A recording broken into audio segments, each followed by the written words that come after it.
अस्सलाम वालेकुम दोस्तों, उम्मीद है आप सब खैरियत से होंगे। आज मैं हाज़िर हूँ 5 क्लास के साथ और इससे पहले मैं 3-4 क्लासें ले चुका हूँ। अगर उनकी मैं थोड़ी सी आपको समरी बताऊँ कि उन क्लास में हमने क्या पढ़ा था, तो पहले क्लास में हमने ये पढ़ा था कि हम किसी चीज़ को कैसे जल्द से जल्द सीख सकते हैं। मैंने 5 उसूल बयान किए थे। दूसरी क्लास में हमने ये पढ़ा था कि हम इंग्लिश को कैसे सीखते हैं, हाउ टू लर्न इंग्लिश, क्या तरीका है, गलत तरीके क्या हैं, सही तरीके क्या हैं। तीसरी क्लास में हमने ग्रामर के बारे में पढ़ा था कि ग्रामर क्या है और कैसे हम इसको सीख सकते हैं।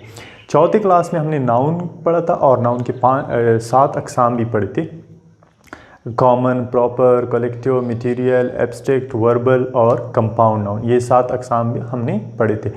तो आज अगर वो क्लासें आप पहले देख लें तो थोड़ी सी आपकी जो बेसिक्स है, वो फाउंडेशंस है, वो थोड़ी स्ट्रॉन्ग हो जाएंगी, ठीक है, और आप और भी थोड़ा ग्रामर में मजबूत हो जाएंगे। तो मैं आपको सजेस्ट करता हूँ कि वो क्लासें भी आप देख लें, मौजूद हैं यूट्यूब चैनल पे।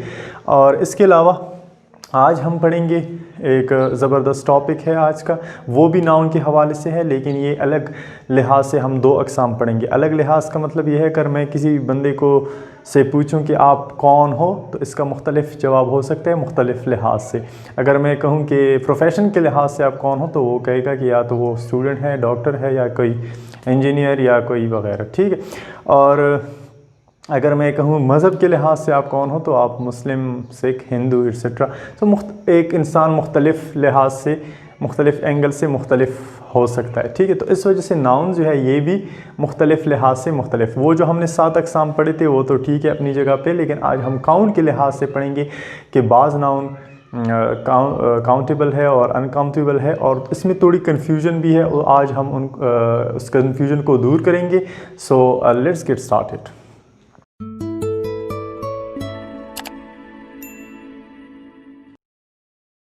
तो सबसे पहले वो कन्फ्यूजन के बाद मैं बाद में आऊँगा, लेकिन उससे पहले मैं आपको बताऊं कि काउंट के लिहाज से नाउन के 2 अक़साम हैं।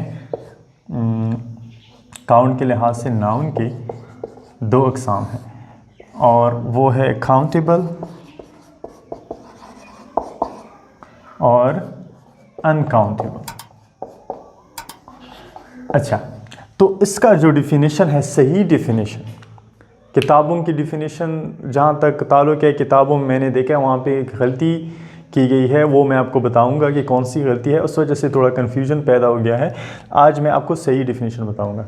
नाउन्स, वो noun that can be counted, जो जिन्हें शुमार किया जा सकता है, उनको क्या कहते हैं? Countable noun. और uncountable nouns that can not be counted, वो नाउन्स कि जिन्हें शुमार नहीं किया जा सकता, उनको हम क्या कहते हैं? Uncountable nouns. किताबों में लिखा है nouns things that we can count, यानी जो हम कर सकते हैं काउंट, उनको काउंटेबल नाउन कहते हैं। और जो हम नहीं कर सकते, हम का लफ्ज़ यहाँ पे गलत है, क्योंकि अगर आप देखें सितारे जो है, स्टार्स, ये तो हम नहीं गिन सकते और ये काउंटेबल है, ठीक है। तो इस हिसाब से जो किताबों में दिया गया है वो गलत है, सही है। सो आप ये हम का लफ्ज़ हटाएंगे, आप ये कहेंगे कि जो जिन्हें शुमार किया जा सकता है उनको क्या कहते हैं? काउंटेबल नाउन, और जिनको शुमार नहीं किया जा सकता उनको अनकाउंटेबल नाउन्स कहते हैं, ठीक है। और बुक में वहाँ पे हम है, वी, सो वी यहाँ पे फिर ये गलत है, क्योंकि सितारे जो है वो हम नहीं गिन सकते, हालांकि सितारे जो है वो काउंटेबल नाउन है। अच्छा, काउंटेबल नाउन है सितारे, क्योंकि हम नंबर तो लगा सकते हैं ना, जो हम डिफिनेशन के बाद आएंगे तफसील से पढ़ेंगे। अच्छा, countable noun for example pen, ठीक है, बुक, ये काउंटेबल है। और door, table, dog, boy etcetera, ठीक है। अनकाउंटेबल मिल्क, दूध, वाटर, पानी, हनी, शहद, और इसके अलावा ऑनेस्टी, ईमानदारी, ठीक, एक्सेट्रा, और भी।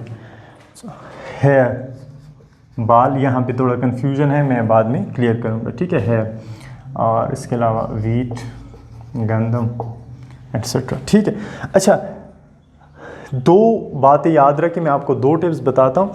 ये नाउन जो है ये काउंटेबल है और ये अनकाउंटेबल, इन्हें शुमार किया जा सकता है, इन्हें शुमार नहीं किया जा सकता। सो दो टिप्स ये हैं कि यहाँ पे ए और एन जो दो आर्टिकल्स हैं, वैसे तो आर्टिकल्स 3 हैं, ए एन डी, वो हम बाद में तफसील से पढ़ेंगे। ए एन ये इनका मतलब क्या है, एक, ठीक है, एक, वन, ठीक है, ये आर्टिकल्स है दो।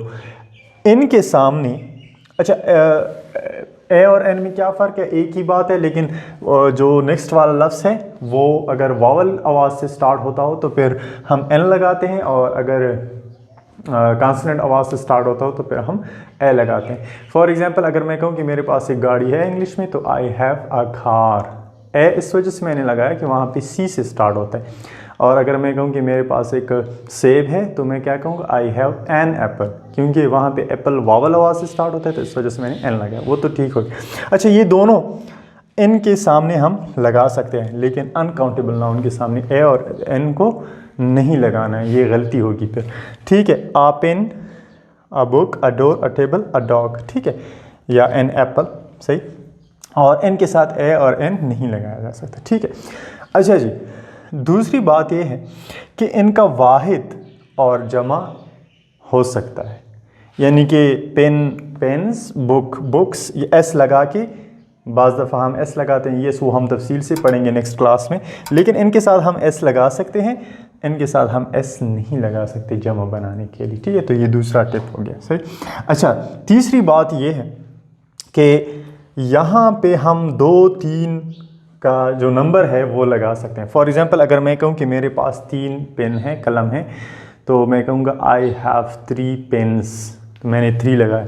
यहाँ पे आप नहीं लगा सकते कि 3 मिल्क्स, आई हैव 3 मिल्क्स, या आई ड्रिंक 3 मिल्क्स। ठीक है, तो ये, और इसके अलावा ए और एन भी यहाँ पे अनकाउंटेबल नाउन्स के साथ नहीं लगता, यानी कि आ मिल्क या एन मिल्क नहीं हो सकता। यहाँ से हम ए और एन इनके सामने लगा सकते हैं, अनकाउंटेबल नाउन के सामने हम ए और एन नहीं लगा सकते। अच्छा ये भी है, और साथ जो नंबर का मैंने बताया, यानी कि 3 books, 2 books, 5 books, 5 doors, 3 tables, यहाँ पे 3 मिल्क वाटर वगैरह नहीं, इनके साथ नंबर भी नहीं लगाना, इनके साथ एस भी नहीं लगाना, 2, और तीसरी बात है कि इनके साथ ए और एन आर्टिकल्स जो है 2 वो भी नहीं लगाना। ठीक, अच्छा जी, यहाँ पे कंफ्यूजन वो मैं बात कर रहा था, यहाँ पे हेयर, बाल, ये हम मैं बताऊँ आपको, हेयर जो है ये एक बाल को पश्तो या उर्दू में या किसी और ज़ुबान में भी हो सकता है, यहाँ पे हम लगा सकते हैं एक नंबर डायरेक्टली कि 1 बाल, 2 बाल, 3 बाल, ठीक है, लेकिन इंग्लिश में 1 बाल, 2 बाल नहीं कह सकते, क्योंकि बाल जो है इंग्लिश में ये पूरी बालों को, सारे बालों को एक ही जगह पे, या जानवरों के ऊपर होता है, जिस्म के ऊपर, उनके साथ हम पूरे जिस्म के बालों को, या यहाँ पे पूरे सर के बालों को हम हेयर कहते हैं। इसमें हम 2 या 3 का वो नहीं कर सकते। हाँ, अगर आपको जिक्र करना हो 1 बाल के बारे में इंग्लिश में, तो आप वहाँ पे लगाएंगे अ थ्रेड ऑफ हेयर, ठीक है, यानी कि 1 बाल, अ थ्रेड ऑफ हेयर, ठीक। सो ये इसके साथ पे थ्रेड लगाएंगे, ठीक है। तो हेयर जो है ये पूरे उसको कहते हैं। दूसरी बात कि बाज़ जो है, बाज़ नाउन वो हमारे पश्तो में, उर्दू में काउंटेबल है, यानी कि हम वो उन्हें शुमार किया जा सकता है, हम भी शुमार कर सकते, लेकिन इंग्लिश में वही लफ्ज़ होगा वो अनकाउंटेबल होगा। मैं इसकी जो ऐसी मिसाल दूंगा, एडवाइस का क्या मतलब है? एडवाइस का मतलब है नसीहत, ठीक। सो एडवाइस मैं पश्तो में, उर्दू में तो हम कह सकते हैं उसने मुझे 2 नसीहतें की, ठीक है, लेकिन इंग्लिश में आप ये नहीं कह सकते कि उसने मुझे 2 नसीहतें की, ठीक है। आप इस तरह नहीं कि 2 advices, he gave me 2 advices, क्योंकि एडवाइस जो है इंग्लिश में अनकाउंटेबल है, लेकिन पश्तो और उर्दू में काउंटेबल है। तो ये भी याद रखिए कि बाज़ नाउन जो है वो एक ज़ुबान में काउंटेबल होता है, दूसरी ज़ुबान में अनकाउंटेबल होता है, ये भी हो सकता है। अच्छा, लेकिन एक और बात, वीट जो है, वीट गंदम को क्या कहते हैं? एक ही जगह पे वीट इंग्लिश में कहते हैं।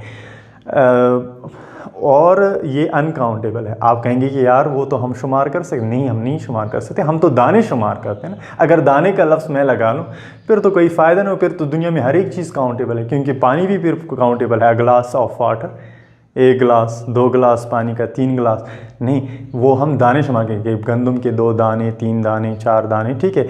इंग्लिश में grains of wheat, 2 grains of wheat. तो ये आप जहन में रखें कि दूसरा कोई यूनिट आप नहीं लगाएंगे। डायरेक्टली जब आप नंबर लगा सकते हैं तो वो काउंटेबल है, जब डायरेक्टली हम नंबर नहीं लगा सकते तो वो अनकाउंटेबल है। तो ये बात भी यहाँ पे क्लियर होगी कि हम दाना वगैरह या कोई दूसरा यूनिट जो है वो हम लगा लें तो फिर वो अलग बात है, ठीक है। लेकिन वीट अपनी जगह पे।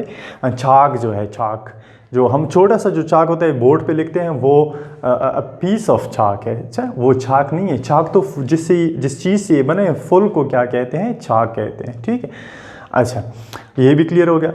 और सबसे ज़बरदस्त बात वो ये है कि अनकाउंटेबल नाउन से जब इनका कोई वाहिद और जमा हम नहीं बना सकते एस लगा के। हाँ, एक ही तरीका है कि हम कभी कभार अनकाउंटेबल चीज़ों को हम सिंगल करने की कोशिश करते हैं। कैसे? मैं कहता हूँ, जिस तरह मैं आपको कहेंगे यार मैं आपको एक नसीहत करना चाहता हूँ, ठीक है, तो वहाँ पे अभी एक नसीहत, इंग्लिश में मैं जब एक का लफ्ज़ इस्तेमाल करूँ तो या एन एडवाइस हम इस्तेमाल नहीं कर सकते। क्या करेंगे? इसके साथ एक तरीका है, एक लफ्ज़ है जिसे हम पार्टेटिव्स कहते हैं। ऐसे बहुत सारे अल्फाज हैं लेकिन ये अ पीस ऑफ, क्या है? अ पीस ऑफ या a bit of, a piece of. अच्छा, और या अ बिट ऑफ, ये पार्टेटिव्स है। ये लगा के हम अनकाउंटेबल से सिंगुलर बना सकते हैं। आपने सुना होगा कमेंट्री में अक्सर रमीज़ राजा जब अनकाउंटेबल, बॉलिंग, फील्डिंग, बैटिंग, ये तो अनकाउंटेबल है, लेकिन कभी कभार वो कहता है what a piece of batting, what a piece of fielding, क्या फील्डिंग की है, क्या एक ज़बरदस्त फील्डिंग की है। तो वहाँ पे वो अनकाउंटेबल से सिंगुलर बनाने की कोशिश करता है, इस वजह से वो पार्टेटिव का इस्तेमाल करते हैं, अ पीस ऑफ का लफ्ज़। तो अ पीस ऑफ लफ्ज़ एक ऐसा लफ्ज़ है जिसे हम अनकाउंटेबल से सिंगुलर बना सकते हैं। अभी मैं कह सकता हूँ इंग्लिश में क्या है, मैं आपको नसीहत करना चाहता हूँ, I wanna give you a piece of advice, ठीक है। तो डायरेक्टली नहीं कह सकते क्या एडवाइस या एन एडवाइस, ठीक है। तो ये बात भी क्लियर हो गई, ठीक है। अच्छा, अगर फिर भी आपको कोई कन्फ्यूजन है इसके बारे में तो आप मुझे कमेंट में क्वेश्चन कर सकते हैं, मैं आपको क्लैरिफाई करूँगा, ठीक है। लेकिन यहाँ पे कोई इस तरह वो नहीं है। एक और ज़बरदस्त बात है कि बाज़ नाउन इंग्लिश में वो काउंटेबल भी हो सकते हैं, अनकाउंटेबल भी, यानी दोनों। लेकिन एज अ काउंटेबल उसका अलग मतलब होगा, एज अ अनकाउंटेबल उसका अलग मतलब होगा, ठीक। इसकी मिसाल ये है कि हेयर जो है, हेयर ये काउंटेबल भी है और अनकाउंटेबल भी है। लेकिन काउंटेबल जब हो तो फिर ये बाल नहीं, रूट हेयर, जो बायोलॉजी में आपने पढ़ा होगा, जो दरख्तों के जो बाल होते हैं ना नीचे, रूट हेयर, वो काउंटेबल है, उनके साथ नंबर भी लगा सकते हैं, वही है। लेकिन अगर कहीं पे अनकाउंटेबल, एज अ अनकाउंटेबल इस्तेमाल हो तो फिर इसका मतलब है ये बाल या जानवरों के बाल, ठीक है। तो फिर वो अलग बात है। सो ये आप समझ ली कि एक नाउन जो है वो काउंटेबल भी हो सकता है, अनकाउंटेबल, लेकिन एज अ काउंटेबल उसका अलग मतलब होगा, एज अ अनकाउंटेबल उसका फिर अलग मतलब होगा। ये हो गया क्लियर। और मैंने आपको एक पहले क्लास में या दूसरी क्लास में एक डिक्शनरी बताई थी। अगर आप एडवांस लर्नर हैं, थोड़ा समझते हैं इंग्लिश को, तो आप वो ले लें, ऑक्सफोर्ड एडवांस लर्नर्स डिक्शनरी। वो वहाँ पे आप देखें जो लफ्ज़ के सामने लिखा होता है, जो काउंटेबल नाउन होता है उसके सामने लिखा होता है इस तरह सी, यानी कि ये नाउन क्या है, काउंटेबल है। और जो अनकाउंटेबल है उसके सामने क्या लिखा होता है, यू, यानी कि ये क्या है, अनकाउंटेबल है। और अगर आप हेयर देखेंगे या ऐसे अल्फाज जो कि काउंटेबल भी है और अनकाउंटेबल भी है, उनके सामने इस तरह लिखा होगा सी कॉमा यू, यानी कि ये नाउन जो है ये काउंटेबल भी है और अनकाउंटेबल भी है। लेकिन नाउन काउंटेबल में अलग मतलब होगा जिसे मैंने पहले बताया, और अनकाउंटेबल में अलग मतलब होगा, ठीक है। सो आज के लिए इतना ही काफ़ी है। मज़ीद क्लासें हम आने वाले दिनों में लेंगे, ठीक है। सो थैंक्स फॉर वॉचिंग, अल्लाह हाफिज़। जी दोस्तों, अगर आप मेरे काम को पसंद करते हैं तो प्लीज़ मुझे सपोर्ट करें, और सपोर्ट करने के लिए किसी पहाड़ पे चढ़ने की ज़रूरत नहीं है, बल्कि एक छोटा सा काम है कि मेरे वीडियोस को अपने दोस्तों के साथ शेयर करें और फेसबुक पेज को लाइक करें, यूट्यूब चैनल को सब्सक्राइब करें, ताकि मेरी जो आने वाली वीडियोस हैं वो आपके दरवाज़े पे दस्तक दें और हम आपस में जुड़े रहें। आप सब लोगों का बहुत शुक्रिया। अल्लाह हाफ़िज़।